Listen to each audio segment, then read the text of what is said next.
Welcome to another deep dive. Today we're going to be looking at biotechnology. And yet, it's really all about using living organisms to create processes that benefit us. You might be surprised to know that you're already familiar with biotechnology in a lot of ways.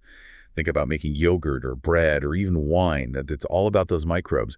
But what we're going to be exploring today goes way beyond that. We're going to be looking at modern biotechnology, where scientists use cutting-edge techniques to modify organisms and really harness that power on a whole other level. I think what's really captivating about this field is that it signifies a real shift in how we as humans interact with the natural world.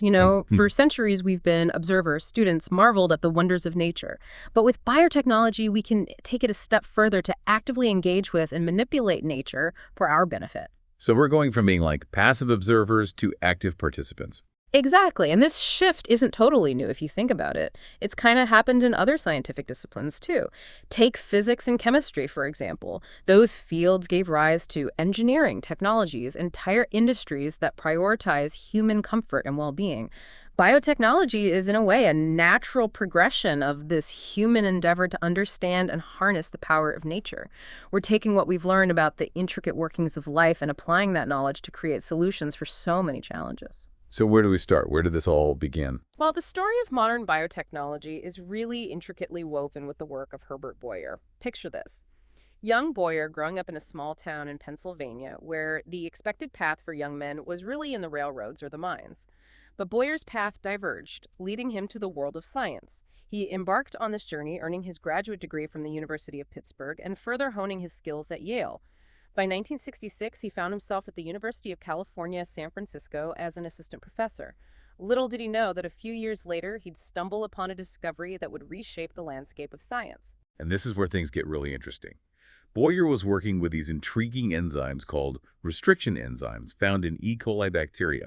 What makes them so special is their ability to cut DNA strands at very specific locations. It's like having a pair of molecular scissors that can just snip DNA with incredible precision. But here's the even cooler part. These enzymes don't just cut the DNA. They leave behind these little overhangs called sticky ends. I always think about it like cutting a piece of tape and you have those little flaps that are just begging to stick to something else. It's a great analogy. And these sticky ends are what make it possible to join DNA fragments from different sources. You can create new combinations that just wouldn't exist naturally. So that's one piece of the puzzle. But how do we get these new DNA combinations into an organism? That's where another brilliant scientist comes in, Stanley Cohen. Cohen was at Stanford working on these tiny loops of DNA called plasmids. They're like these little independent snippets of DNA that can exist and replicate on their own within bacterial cells. Cohen had figured out how to remove these plasmids and then reinsert them into other cells. And this is where a truly remarkable collaboration happened. Boyer and Cohen met, and their conversation sparked this scientific revolution. They realized that by combining their expertise, they could do something really extraordinary. They could create custom-designed DNA sequences using Boyer's restriction enzymes, and then deliver them into bacteria using Cohen's plasmid technology. The possibilities are just endless. Bacteria transformed into tiny factories, churning out specific proteins. This was the birth of recombinant DNA technology. It's really the foundation upon which modern biotechnology stands. It's amazing how a chance encounter between two brilliant minds can lead to such a monumental breakthrough. Their collaboration paved the way for these two core techniques that have just revolutionized biotechnology. We're talking about genetic engineering and bioprocess engineering.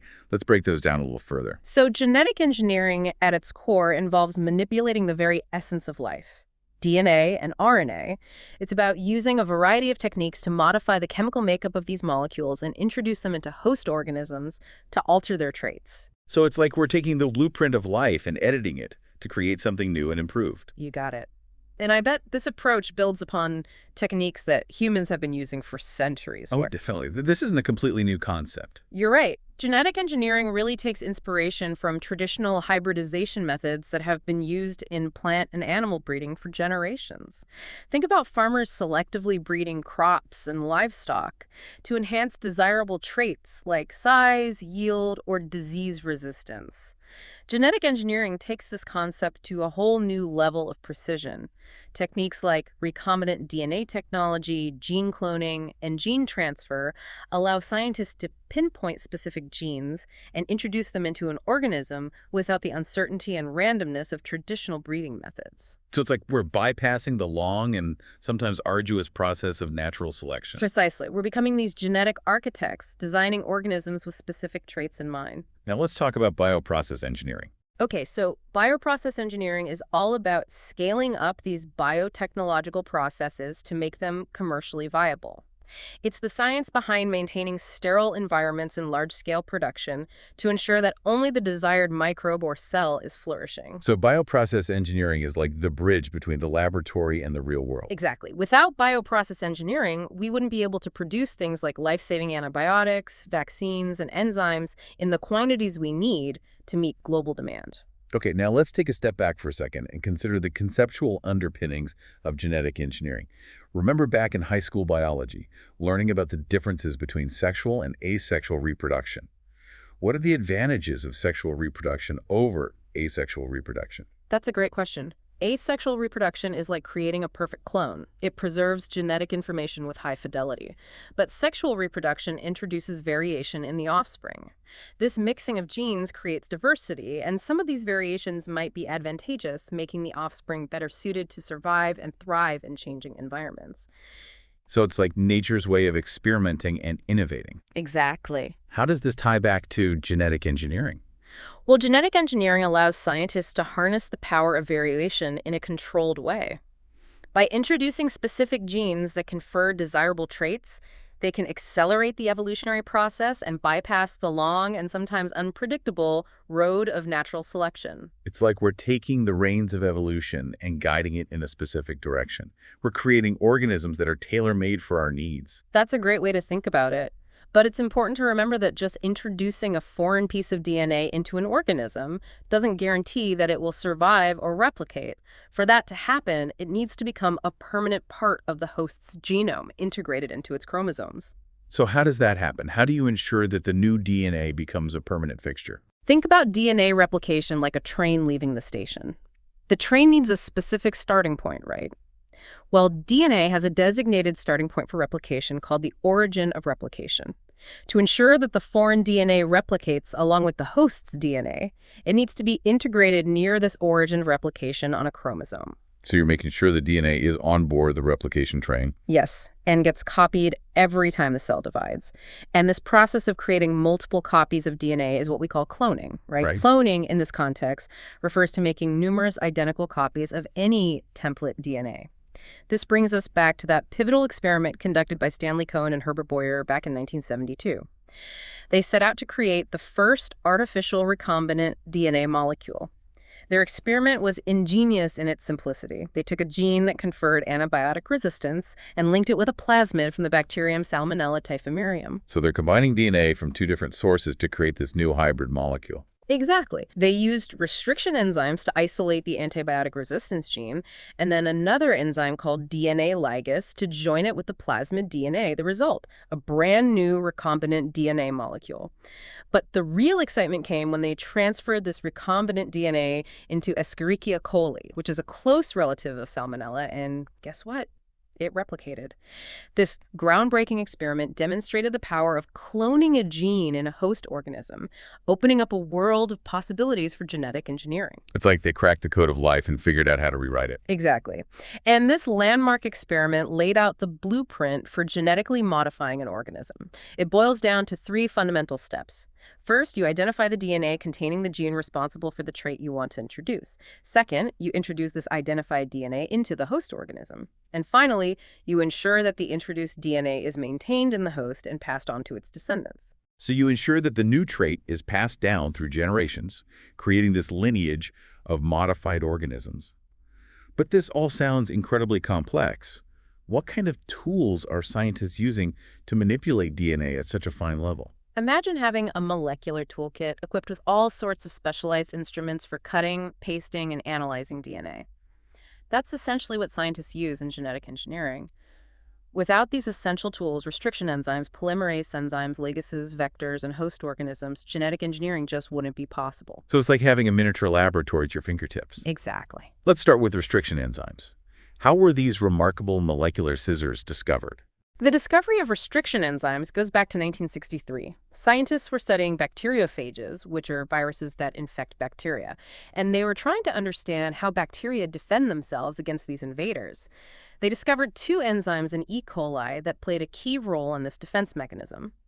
One enzyme added methyl groups to the bacteria's own DNA, essentially marking it as self, while the other enzyme, called a restriction endonuclease, cut up any foreign DNA that didn't have this methylation mark. So it's like the bacteria had this sophisticated security system recognizing and destroying any intruders. Exactly. And this discovery opened up a whole new avenue for manipulating DNA. A few years later, scientists discovered Hindi, which was the first restriction endonuclease that cut DNA based on a specific 6-base pair sequence. This sequence, which is now known as its recognition sequence, was like a unique barcode that Hindi would search for before making its cut. So it's like Hindi was this molecular detective searching for its specific clue before making its move. That's a great way to put it. Since then, scientists have identified over 900 restriction enzymes from more than 230 strains of bacteria, each recognizing different DNA sequences. This vast library of molecular scissors has given scientists an incredible level of control over DNA manipulation. That's incredible. So each restriction enzyme has its own unique recognition sequence. It's like a key that only fits a specific lock. How do scientists keep track of all these different enzymes? You know, they have a very specific naming system for restriction enzymes. It's like a code that tells you the enzyme's origin. The first letter comes from the genus of the bacteria, the next two from the species, followed by a strain designation and Roman numerals indicating the order of discovery from that strain. For example, E. coli comes from Escherichia coli RY13. It's like a molecular passport telling you exactly where the enzyme came from. So E. coli is a tiny traveler from the world of E. coli. Now, we've been talking about restriction enzymes as molecular scissors, but I've heard them referred to as endonucleases as well. What's the connection there? Restriction enzymes actually belong to a larger family of enzymes called nucleases, which are responsible for breaking down nucleic acids like DNA and RNA. There are two main types of nucleases, exonucleases and endonucleases. Think of exonucleases as nibblers. They just chew away nucleotides from the ends of DNA strands, while endonucleases are more like these internal demolition experts. They make cuts within the DNA molecule. And within the endonuclease family, we have the restriction endonucleases, our trusty molecular scissors. So it's like a whole hierarchy of molecular demolition crews. Exactly. So how do restriction endonucleases know where to make their cuts? Do they just randomly snip DNA, or is there a method to their madness? They're actually very meticulous. They scan DNA sequences until they find their specific recognition site, which, interestingly enough, is often a palindromic sequence. Palindromes. Yeah. Like race car or madam, words that read the same backward and forward. But what does a palindrome look like in the world of DNA? So in DNA, a palindrome is a sequence of base pairs that reads the same backward and forward on both strands of the double helix. For instance, 5G-ATC3 MUT reads the same as 3CTT4-FIC. It's like a molecular mirror image. That's fascinating. So how do these palindromes play a role in genetic engineering? Well, restriction enzymes cut DNA slightly off-center within their palindromic recognition sites, creating single-stranded sticky ends that can form hydrogen bonds with complementary sequences. Remember those sticky ends we talked about earlier? Yeah. That's how they're created. So it's like having two puzzle pieces that perfectly fit together thanks to their complementary shapes. Exactly. And that stickiness is crucial for joining DNA fragments from different sources, a process called ligation. By using the same restriction enzyme on different DNA molecules, scientists can create these precise cuts and then join those fragments together, creating recombinant DNA molecules. It's like molecular Lego, building new structures with DNA bricks. So we've cut DNA with restriction enzymes, and now we've got all these fragments floating around. How do you separate and isolate the specific fragment you need? That's where gel electrophoresis comes in. It's a technique that separates DNA fragments based on their size. Think of it like a race where the smallest fragments are the fastest runners. So how does this molecular race work? So we place the DNA fragments in a gel matrix, and we apply an electric field. DNA fragments are negatively charged, so they move toward the positive electrode. The smaller fragments, being more nimble, move faster through the gel than the larger ones, resulting in this separation based on size. It's like a molecular sieve separating the DNA fragments by thighs. But how do you actually see these fragments? They must be incredibly tiny. You're right, they are too small to see with the naked eye. What we have to do is stain the DNA with a special dye called ethidium bromide, and then we expose it to UV light. This makes the DNA fragments glow, creating a pattern of bands on the gel. Each band represents a group of DNA fragments of a specific size. So it's like a molecular light show, revealing the hidden world of DNA. Precisely. And once we've separated the fragments, we can cut out the specific band containing the desired fragment and purify it for further use in creating recombinant DNA. Now let's talk about cloning vectors. They're like molecular vehicles, carrying and replicating foreign DNA within host cells. That's a great analogy. Plasmids and bacteriophages, which are viruses that infect bacteria, are commonly used as cloning vectors because they can replicate independently within bacteria. Oh, so they're like tiny Trojan horses sneaking foreign DNA into the bacterial cells. Exactly. And bacteriophages are particularly useful because they have very high copy numbers within bacterial cells, meaning they replicate very efficiently. This allows us to generate lots of copies of the foreign DNA very quickly. It's like having a molecular photocopier. Now, if we're thinking of cloning vectors as delivery vehicles, what features make for a good vector? Think of it like building a car. You need certain essential components for it to function properly. First, you need a starting point for DNA replication. That's the origin of replication, or ORI. Any DNA linked to the ORI will get replicated within the host cell. And the ORI also determines how many copies of the linked DNA are made. So if you want to produce lots of copies of the target DNA, you need a vector with an ORI that allows for high copy numbers. So the ORI is like the engine's horsepower. It determines how fast and efficiently the DNA gets replicated. Exactly. What other essential features should our cloning vector have? We also need a way to identify and isolate cells that have successfully taken up the recombinant DNA. It's like having a GPS tracker to locate your vehicle. That's where selectable markers come in. These are often genes that confer antibiotic resistance. So only cells that have taken up the recombinant vector, which contains the antibiotic resistance gene, will survive in the presence of the antibiotic. It's like having a molecular bouncer that only lets in cells with the right credentials. Exactly. And to continue our car analogy, we need a designated spot to load our cargo. That's where cloning sites come in. These are specific recognition sequences for restriction enzymes where foreign DNA can be inserted. It's crucial to have a limited number of these sites to avoid complications during the cloning process. So it's like having a well-defined loading dock on our delivery truck. Exactly. Scientists have even developed more sophisticated selectable markers that make it easier to distinguish between recombinant and non-recombinant cells. These markers rely on color changes in the presence of specific substrates. For example, if you insert foreign DNA within the coding sequence of an enzyme like beta-galactosidase, you disrupt its function. Colonies with the intact enzyme turn blue, while colonies with disrupted enzymes remain colorless, signaling the presence of the inserted foreign DNA. So it's like having a color-coded system to tell you which cells are carrying the precious cargo. Exactly. And all of this knowledge about vectors stems from studying bacteria and viruses, which have evolved incredibly sophisticated mechanisms for delivering their genes into host cells. So it's like we're learning from nature's master engineers. Absolutely. A fantastic example is Agrobacterium tumebaceans, a bacterium that causes tumors in plants by transferring a piece of DNA called tDNA into plant cells. Scientists have cleverly modified the T plasmid, the tumor-inducing plasmid from A. tumefaciens, into a non-pathogenic cloning vector that can deliver genes of interest into various plants without causing any harm. It's like we're hijacking nature's delivery system and repurposing it for our benefit. Exactly. Another example is retroviruses, which are viruses that can insert their genetic material into the host's genome.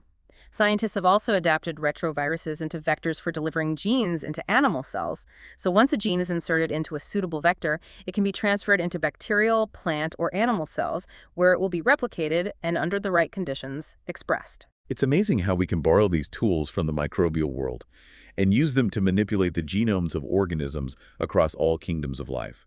Now, we've talked about creating recombinant DNA, choosing the right vector, but how do we actually get that DNA into the host cell? It's like we've built our molecular vehicle and loaded it with precious cargo, but we still need to get it through the cell's front door. You're right. Getting DNA into a cell is not as straightforward as you might think. DNA is a hydrophilic molecule. That means it loves water. Cell membranes, on the other hand, are hydrophobic, meaning they repel water. It's like trying to mix oil and water, they just don't want to mingle. So how do you overcome this molecular barrier? How do you convince the cell to let in the foreign DNA? For bacteria, we use a process called transformation. This involves making the cells competent to receive DNA.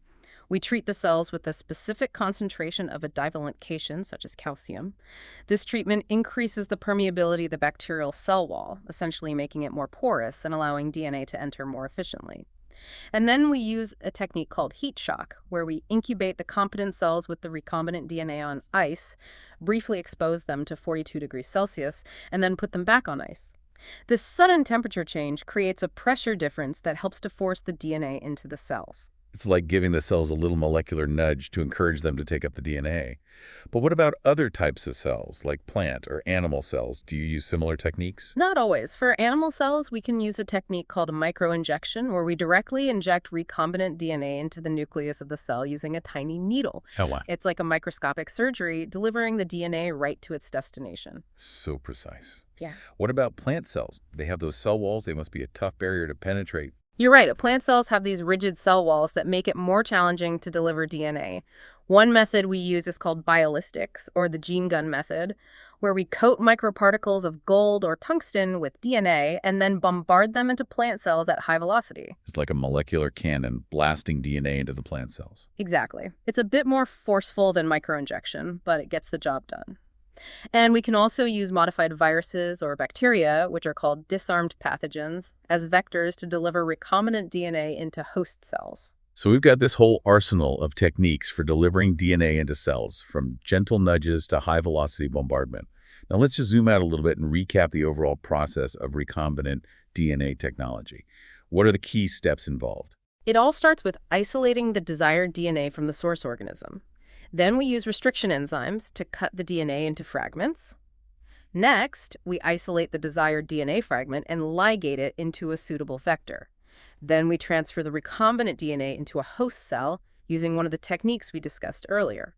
And finally, we culture the host cell, allowing it to replicate and amplify the recombinant DNA. The end goal is often to extract and purify the product of the inserted gene, which could be a protein, an enzyme, or even a therapeutic molecule. Okay, that's helpful to have that sort of roadmap for this whole journey of recombinant DNA technology. Now let's take a closer look at that first step, isolating the genetic material, the DNA. DNA is the blueprint of life. It contains all the instructions for building and maintaining an organism. And to cut it with restriction enzymes, we need it in a pure form, free from other cellular components. We're talking about RNA, proteins, carbohydrates, and lipids. So it's like extracting the pure essence of life from this complex cellular soup. How do you isolate DNA from all the other cellular components? It's a multi-step purification process. First, we have to break open the cells to release the DNA. We use different enzymes depending on the type of cell we're dealing with. Lysozyme is used for bacteria, cellulase for plant cells, and chitinase for fungi. It's like using specialized tools to crack open different types of safes. That's a great analogy. So once you've cracked open the cells and released the DNA, we need to purify it from all the other cellular debris.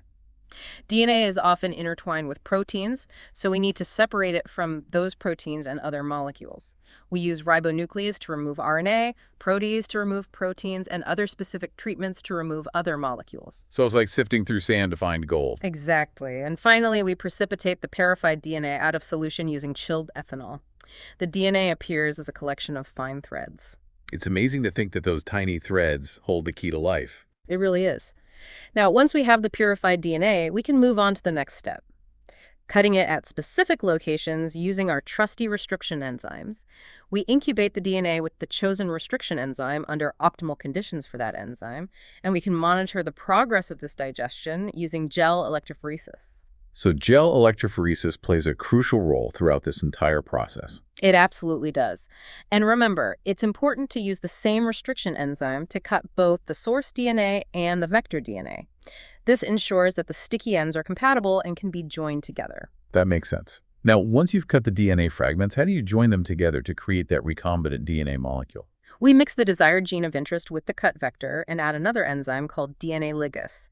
DNA ligase acts like molecular glue, sealing the ends of the DNA fragments together, creating the new recombinant DNA molecule. So we've got our molecular scissors to cut the DNA and our molecular glue to paste it back together. Exactly. And sometimes before we can clone a specific DNA sequence, we need to amplify it. We need to create multiple copies to work with. That's where a technique called PCR, or polymerase chain reaction, comes in. PCR is a revolutionary technology. It is. PCR is like a chain reaction, creating an exponential increase in the number of DNA copies. It involves three main steps: denaturation, primer annealing, and extension. Denaturation is like unzipping the DNA molecule, separating the two strands. Primer annealing is where these short synthetic DNA sequences called primers bind to the target DNA sequence, marking the starting point for DNA synthesis. And extension is where a heat-stable DNA polymerase enzyme adds nucleotides to the primers, extending the DNA strands and creating new copies. Just like a molecular assembly line. Exactly. Now, once we've created a recombinant DNA molecule, how do we get it into the host cell? We talked about some of the techniques for introducing DNA into cells like transformation, microinjection, biolistics, and using disarmed pathogens as vectors. What are the key considerations when choosing a delivery method? The choice of delivery method really depends on the type of cell we're working with and the efficiency we need. Transformation is a common method for bacteria. For animal cells, microinjection is often the method of choice. Biolistics is a more forceful method often used for plant cells with their rigid cell walls. And disarmed pathogens, like viruses or bacteria, can be engineered to deliver DNA into specific cell types. So it's like having a toolbox full of specialized tools for delivering DNA. Exactly. And once the recombinant DNA is inside the host cell, it can be replicated and, under the right conditions, expressed. That means the gene will be transcribed and translated into a functional protein. It's not enough to just get the DNA into the cell. We need to make sure it's actually doing something useful. What are some of the challenges involved in getting a foreign gene to express properly in a host cell? Expressing foreign genes in host cells can be tricky business. There are many factors to consider. You have to ensure that the gene is inserted in the right location, that it's under the control of the right regulatory sequences, and that the host cell has all the necessary machinery to transcribe and translate the gene. It's like trying to get a foreign recipe to work in a new kitchen. You need to make sure you have all the right ingredients and equipment. It's a delicate balancing act. It is. Now, once we've figured out how to express the foreign gene, we can start thinking about producing the gene product on a larger scale. This is where bioreactors come in. These incredible vessels that allow us to scale up production from the laboratory to the industrial level. Bioreactors are like giant fermentation tanks, providing the ideal environment for cells to grow and produce the desired product.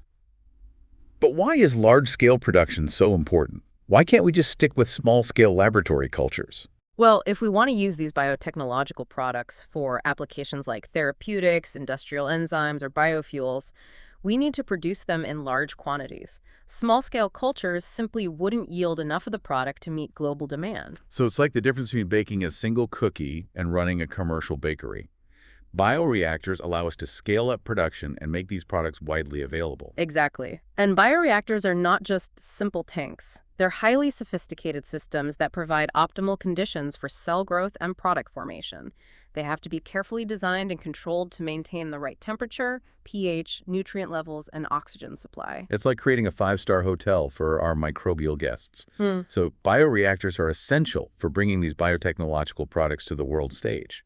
Absolutely. And the field of bioreactor design and optimization is constantly evolving, pushing the boundaries of what's possible in large-scale production. It's amazing how biotechnology has evolved from tinkering with microbes in the lab to harnessing their power on an industrial scale. But as we've touched upon throughout our exploration, with great power comes great responsibility, right? I imagine there are many ethical considerations that we need to address as we venture further into the realm of biotechnology. Absolutely. Biotechnology raises all these profound ethical questions about the responsible use of these powerful technologies.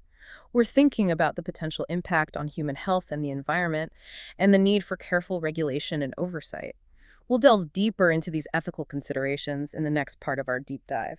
But for now, let's take a moment to appreciate the incredible journey we've taken so far, from the humble beginnings of restriction enzymes to the awe-inspiring power of bioreactors. It's been an incredible journey, and I can't wait to explore that ethical landscape of biotechnology in our next installment. Stay tuned.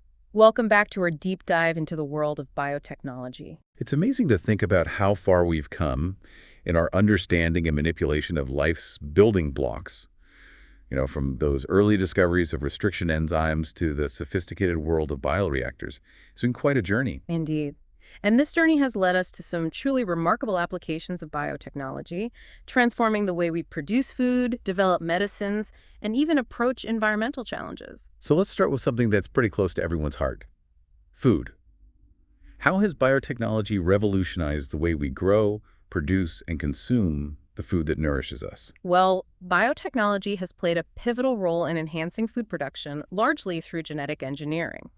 By introducing specific genes into crops, scientists have been able to enhance desirable traits. We're talking about things like yield, making crops more productive, nutritional content, boosting the vitamins and minerals in our food, pest resistance, creating plants that can naturally fend off insects, and herbicide tolerance, enabling crops to withstand weed-killing chemicals while remaining healthy. So GMOs, or genetically modified organisms, are a product of biotechnology.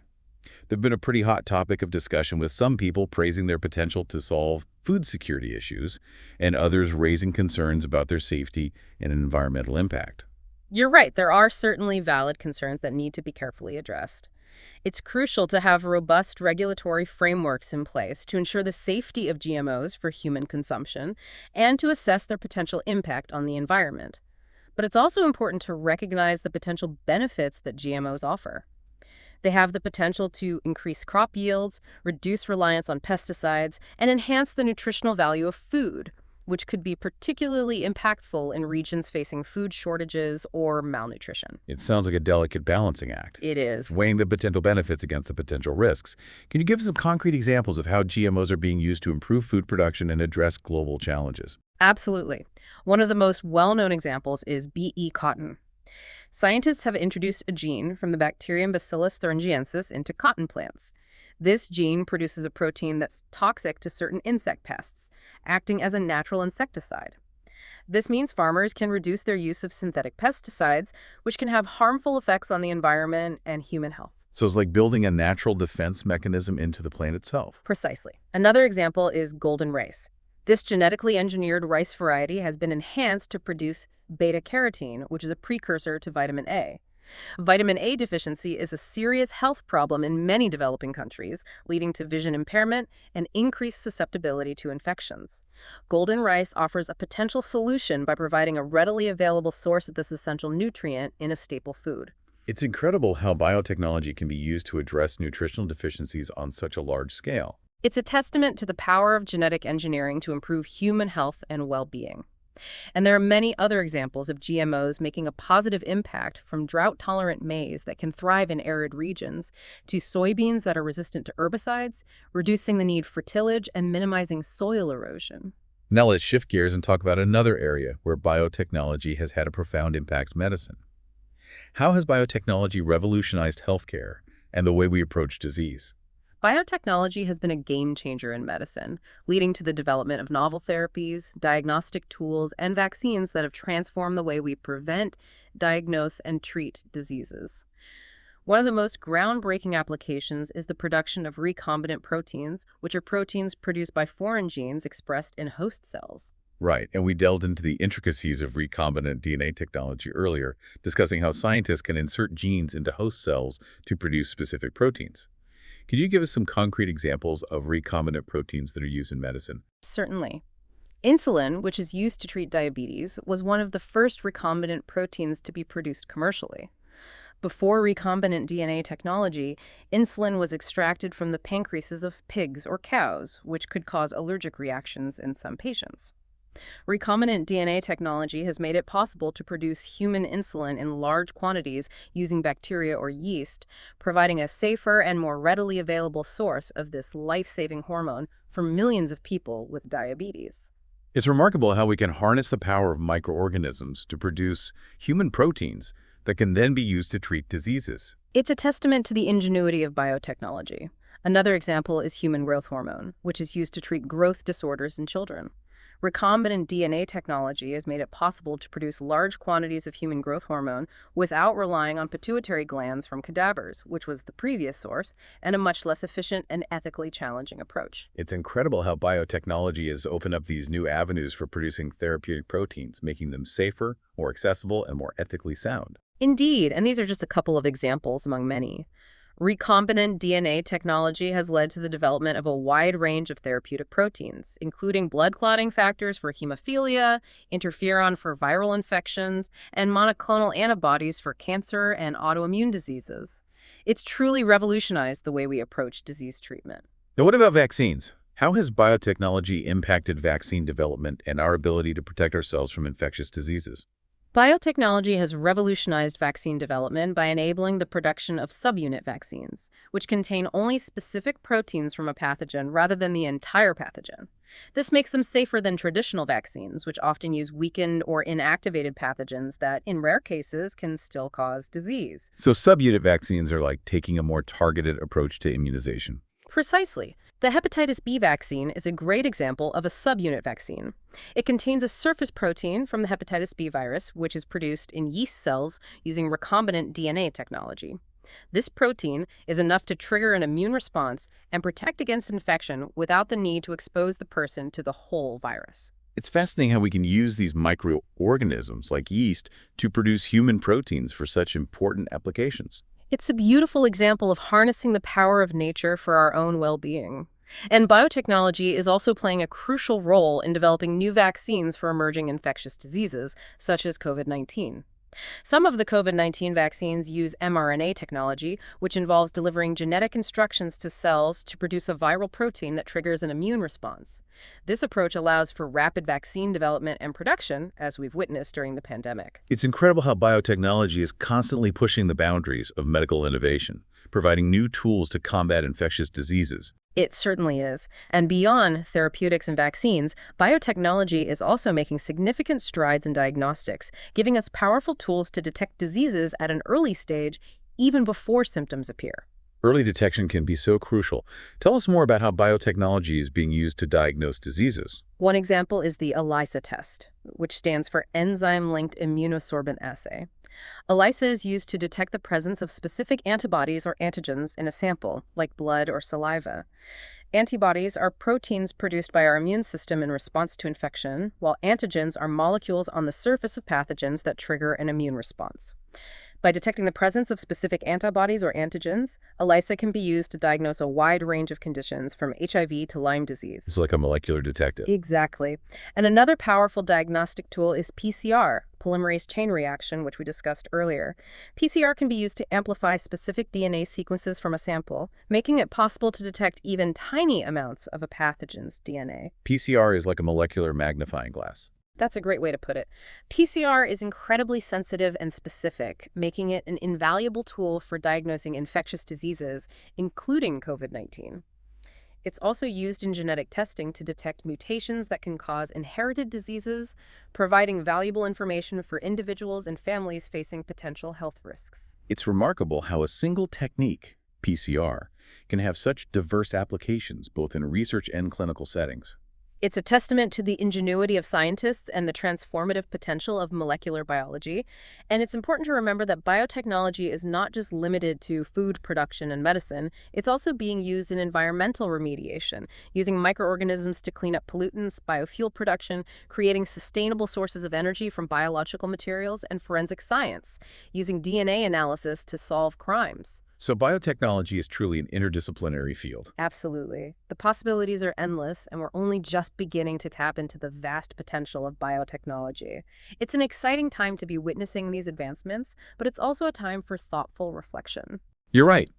As we continue to unlock nature's secrets and harness the power of biotechnology, it's crucial to consider the ethical implications of these advancements. Where do we draw the line between beneficial applications and potential misuse? How do we ensure that these technologies are used responsibly and equitably? These are important questions that we'll explore in the next part of our deep dive. We'll delve into the ethical landscape of biotechnology, examining the challenges and opportunities that lie ahead as we navigate this uncharted territory. Stay tuned. Welcome back to the deep dive. We've been on this incredible journey, exploring biotechnology, from its humble beginnings to its awe-inspiring applications in food production and medicine.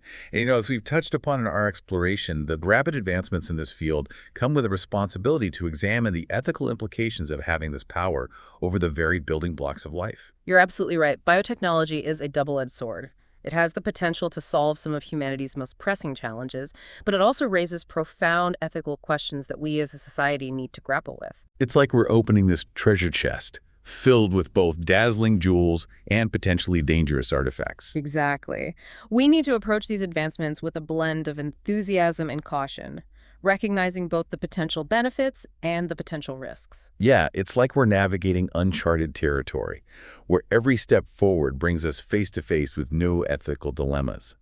So let's delve into this ethical landscape, exploring some of the key concerns surrounding biotechnology. Where do we even begin? Well, I think one of the most pressing concerns is the potential for unintended consequences. When we manipulate the genetic makeup of organisms, we're essentially tinkering with complex systems that we don't fully understand. Right, and it's like making changes to a delicate ecosystem. Exactly. Even small alterations can have ripple effects throughout the entire system, Yeah. leading to unpredictable and potentially harmful outcomes. It's like that butterfly effect we hear about. A small flap of a butterfly's wings can set off a chain of events that leads to a hurricane on the other side of the world. How does this apply to biotechnology? Can you give us some concrete examples? Certainly. Let's consider the release of genetically modified organisms into the environment. While GMOs have the potential to increase crop yields and reduce reliance on pesticides, there's always a risk that they could interact with other organisms in unexpected ways, potentially disrupting ecosystems or leading to the evolution of resistant pests. So it's a delicate balancing act, weighing the potential benefits of GMOs against the potential risks to the environment. What about human health? Are there ethical concerns related to the use of biotechnology in medicine? Absolutely. As we gain a deeper understanding of the human genome and develop increasingly sophisticated technologies to manipulate it, we're confronted with ethical questions about genetic testing, gene therapy, and even the potential for genetic enhancement. It's like we're on the verge of rewriting the human story, editing our own genetic code. It is. It's both exciting and daunting, isn't it? Take genetic testing, for example. While genetic tests can provide valuable information about an individual's risk for certain diseases, they also raise concerns about privacy, discrimination, and the psychological impact of learning about one's genetic predispositions. Imagine a world where employers or insurance companies have access to your genetic information and use it to discriminate against you. Or a world where parents feel pressured to select embryos based on certain genetic traits, creating a society obsessed with genetic perfection. We're stepping into a science fiction novel where the ethical lines become blurred. Precisely. And then there's the question of gene therapy. While gene therapy holds immense promise for treating genetic diseases, it also raises ethical concerns about safety, accessibility, and the potential for unintended consequences. For example, how do we ensure that gene therapy is safe and effective? How do we prevent it from becoming a luxury treatment available only to the wealthy? And what about the potential for germline editing, where changes made to an individual's DNA are passed down to future generations? These are weighty questions with far-reaching implications. It seems like every step forward in biotechnology opens up a Pandora's box of ethical dilemmas. How do we even navigate this complex landscape responsibly? There's no easy answer, but I believe the key lies in open and transparent dialogue. We need to involve not just scientists and policymakers, but also the public. We need to have thoughtful discussions about the potential benefits and risks of these technologies, weighing the scientific advancements against the ethical considerations. It's like a societal conversation we need to have, a collective exploration of this uncharted territory that we're entering. We need to establish ethical guidelines and regulations that ensure these powerful technologies are used for the benefit of humanity, not to exacerbate existing inequalities or create new ones. I couldn't agree more. We need to ensure that biotechnology is used responsibly, equitably, and with a deep respect for the sanctity of life and the delicate balance of nature. It's a challenge that demands our collective wisdom and a commitment to ethical principles. We've covered a lot of ground in this deep dive, from the intricate mechanisms of DNA manipulation to the profound ethical implications of biotechnology. What are some of the key takeaways you'd like our listeners to ponder as we conclude this exploration? I think the most important takeaway is that biotechnology is a powerful force for good, with the potential to transform our world in remarkable ways. But it's a force that needs to be wielded with caution and a deep sense of responsibility. We need to engage in thoughtful discussions about the ethical implications of these advancements, ensuring that they are used to benefit humanity and protect the planet. It's a call to action for all of us to stay informed, engage in these crucial conversations, and shape the future of biotechnology in a way that aligns with our values and aspirations. Absolutely. Biotechnology is not just a scientific endeavor, it's a human endeavor. And it's up to all of us to ensure that it's used wisely and ethically for the betterment of humankind and the preservation of our planet. Well, thank you for guiding us through this deep dive into the world of biotechnology. It's been an enlightening and thought-provoking journey. It's been my pleasure. And to our listeners, I encourage you to continue exploring this fascinating field, stay curious, ask questions, and engage in the ongoing dialogue about the future of biotechnology. After all, it's a future that we're all shaping together. That's right. Until next time on The Deep Dive, keep exploring the wonders of science and the complexities of the human experience.